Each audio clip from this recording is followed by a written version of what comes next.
अस्सलाम वालेकुम वरहमतुल्लाह। तो भाई ये हैं समीर भाई। अस्सलाम वालेकुम, कैसे हैं आप सब? ये मैं आपको बता दूं मेरे कजन है और इंशाल्लाह मेरी अब एक वीडियो में इंशाल्लाह आप इनको भी देखेंगे। इनको क्या इनफैक्ट मेरे काफी सारे कजन्स को देखेंगे। तो सीन कुछ ऐसा है कि आज मैं आया हुआ था अपनी नानी के घर पे और औरंगजेब भाई का आया फोन और औरंगजेब भाई ने कोई बड़ा ही अजीब सा सूप डिस्कवर करा है जो कि सर्व होता है बाल्टियों में। अब मुझे बिल्कुल अंदाजा नहीं है कि किस टाइप की बाल्टी है क्या है। तो मानी भाई और फराज भाई जो है वो लाइन अप हो चुके हैं और प्लान कुछ ऐसा हुआ है कि 8:30 बजे हमें जो सूप की लोकेशन है उस पे पहुंचना है इंशाल्लाह। आज तो समीर हमारे साथ नहीं होंगे लेकिन इंशाल्लाह अगली वीडियो में आप इनको जरूर देखेंगे। तो चलते हैं सूप की तरफ। मुझे बिल्कुल नहीं पता है वो सूप कैसा है क्या सीन है, वहाँ जाकर ही बता सकूंगा मैं आपको। तो चलते हैं वहाँ पर और फिर देखते हैं क्या सीन होता है। तो भाई औरंगजेब भाई तो आ चुके हैं और हम यहाँ पर पहुँच भी गए। हंगर्स गेम नाम है इनका और इनका मेन्यू वैसे बहुत अट्रैक्टिव है औरंगजेब भाई, है ना? मेन्यू तो देखने में अच्छा लग रहा है और खासतौर पर आज जो आने का मकसद है वो तो सूप था कि हमने बोला बाल्टी सूप ट्राई करें इनका कि किस तरह का है क्या है। तो उसी सिलसिले में आए हैं। तो इंशाल्लाह आप देखते हैं बाकी मजीद और चीज़ें भी ट्राई करते हैं कि क्या कैसी हैं फिर आपको बताते हैं। अच्छा मैं लोकेशन ज़रा सा समझा दूँ। अगर आप अलादीन पार्क की तरफ से आ रहे होते हैं और आप जा रहे होते हैं गुलशन चौरंगी की तरफ, तो जैसे ही नीपा का ब्रिज उतरते हैं और एंड होता है ब्रिज, उससे ज़रा सा आगे पेडिस्ट्रियन ब्रिज है।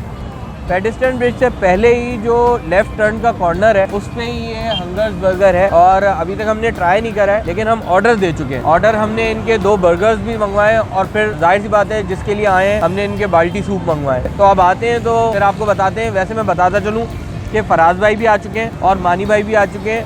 तो अभी हम टेबल पे बैठते हैं और फिर आप लोग से सबकी मुलाकात करवाते हैं। आ जाए भाई। तो हम बैठ तो गए और मानी भाई भी आ गए माशाल्लाह से। तो सीन कुछ ऐसा है कि इनके पास बैठने की जगह ओके है। ये देखें ये सारी पीछे बैठने की जगह है और हम तो काफ़ी लेट आए लेकिन ये है कि जब हम आए थे तो सारी इनकी टेबल्स वगैरह जो थी वो फुल थी और बस अब ऑर्डर का इंतज़ार है। बाकी ये देखें ये रहे फराज भाई।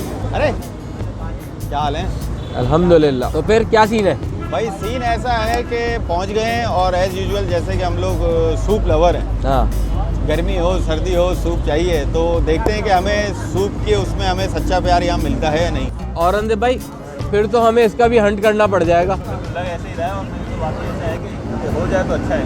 हाँ ना, क्योंकि विंटर भी ऑलमोस्ट मौसम भी आ गया है। बिफोर प्रोडिक्शन और बिफोर टाइम शुरू हो चुका है और दाल चावल को देखते हुए अगर हम सूप के ऊपर भी थोड़ा सा भागा दौड़ी कर लें और मुख्तलिफ जगहों के सूप ट्राई कर लें तो हमें भी मज़ा आ जाएगा और जो ओवरऑल कराची के सूप लवर है उनको भी काफ़ी बेनिफिट हो जाएगा। मानी भाई क्या बोलते हैं? हाँ चले भाई, वो तो रेडी है। तो भाई सूप तो आ चुका है। ये इनका चिकन कॉर्न सूप है, ये इनका हॉट एंड सार सूप है और वो इनकी स्पेसिफिक जो स्पेशल रेसिपी है जिसको ये बाल्टी सूप के नाम से मेंशन कर रहे हैं ये वाला है। तो अब ये ट्राई करते हैं और फिर बताते हैं जब तक हमारे इंशाल्लाह बर्गर भी आ जाएंगे। अच्छा भाई बर्गर भी आ चुके हैं और सूप भी हम पी रहे हैं लेकिन टू बी वेरी ऑनेस्ट अगर हम एक ऑनेस्ट रिव्यू दें तो बहुत ही ज़्यादा एवरेज टेस्ट है। ज़रा सा भी एक्स्ट्रा ऑर्डिनरी टेस्ट नहीं है। सर्विंग में भी मसला हो रहा है। देख लें सॉसेज वगैरह कैसे दिए गए हैं, ब्लैक पेपर और सॉल्ट वगैरह हमारे मांगने पर दिया गया और वो भी इस तरीके से। और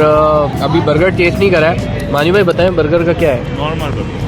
नॉर्मल है। बाकी खाने के बाद और बताते हैं और बात करते हैं। भाई फराज भाई क्या हो गया, पी क्यों नहीं रहे? यार हुआ ये है कि ये बाल्टी की डेप्थ ज़्यादा है और चम्मच से मैं ऐसे करता हूँ तो ये थोड़ा सा आ रहा है। ठीक है, तो बीइंग लाइक देसी मैं अब इसको जो है ना देसी तरीके से मजबूरी है ना यार, वो इसके हिसाब से ये स्पून है नहीं। आधा जब तक कंटेनर था जब तक तो आ रहा था उसके बाद वो आ ही नहीं रहा। तो भाई सीन कुछ ऐसा है कि सूप तो हमने पी लिया और बर्गर भी खा लिया। बाकी औरंगजेब भाई बताएंगे, मैं नहीं बता सकता। भाई सूप के हिसाब से तकरीबन फेल है जगह, मतलब कोई उसमें वो नहीं थी। बस ये इसकी जो हाइप है मेरे ख्याल से वो बाल्टी की वजह से ही है। बाकी या तो फिर एक ये मसला हो सकता है कि भाई किसी टाइम ये क्योंकि हर सूप ये फ्रेश बना रहे हैं, किसी टाइम शायद वो सही बना देता होगा। अगर रश कम होगा तो सही बनाता होगा, रश ज़्यादा होगा तो वो ऐसे ही बनाता होगा। तो वो बिल्कुल हमें तो कोई सूप भी मतलब पीने का समझ नहीं आया, बस गुजारा है। कोई भी फारिग थे हमारे वजह। मैं एक्चुअली थोड़ा सा तफसील से बताऊं, जो मुझे मसले लगे ना वो ये था कि जो सॉसेस थे वो अच्छी मतलब थोड़ी अच्छी क्वालिटी के नहीं थे। जो सिरका था मुझे तो सिरके का टेस्ट नहीं आ रहा था। बेसिकली यार सूप की जान होती है ये चीज़ें, तो अगर यही चीज़ें सही नहीं होंगी तो फिर कैसे सही रहेगा। बाकी ये कि जो है बर्गर भी एवरेज था, तो इतना खास नहीं था, ओके टेस्ट था। बेसिकली मुझे जो प्रॉब्लम समझ में आया वो ये कि इन लोग का सेटअप बहुत छोटा है, बहुत छोटा है और मेन्यू अभी काफ़ी बड़ा है। मेन्यू काफ़ी बड़ा है, तो इस वजह से तो संभालना इनके लिए थोड़ा सा प्रॉब्लम हो रहा है, जिसकी वजह से ये लोग काफ़ी परेशान हैं। और सर्विस में भी डिले हो रहा है क्योंकि इन्होंने प्रॉपर ये सब काम खुद ही कर रहे हैं, मतलब वेटर भी खुद गए हैं, बना भी खुद रहे हैं, चीज़ें भी खुद गए हैं, कैशियर भी खुद हैं। तो इस वजह से मेरे ख्याल से ये प्रॉब्लम हो रहे हैं। तो इनको थोड़ा सा इस मैनेजमेंट के हवाले से अपने ऊपर थोड़ा तवज्जो देने की फौरी तौर पर ज़रूरत है, ताकि इसको ये कवर कर सके, जो भी अपनी इनकी गलतियाँ या कमियाँ हैं उनको देख सकें ये लोग। न्यू कमर होने की हैसियत से काम बेहतर कर रहे हैं, और सीधी सीधी छोटी सी बात में ये कहूँगा कि इनको मंजिल नहीं रहनुमा चाहिए।